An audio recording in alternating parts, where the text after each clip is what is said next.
هر یک مرد مومن، هر یک فرد مومن مسلمان در زندگیش کار ثواب و خیر در زندگیتون، در زندگیمون یک جدا آب میبریم، یک مکتب میسازیم، راه میکنیم، یک آدمی سر یتیم کودک یتیم مسئله میکنیم، یک کمیزات همینطور در زندگیمون قدم میکنیم.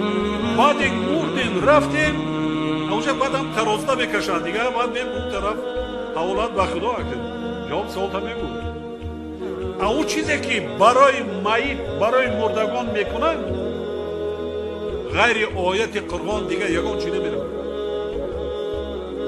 هیچی دروازه محکم آیت قرآن کسی که میخواند هر روز میخواند، هر روز 10 مرتبه میخواند میبخشد، انا همون درک شده میشه دیگه. یگان چی نه گاو کشتن، نه شتر کشتن، نه آش پختن دادن، هیچ چیزی است.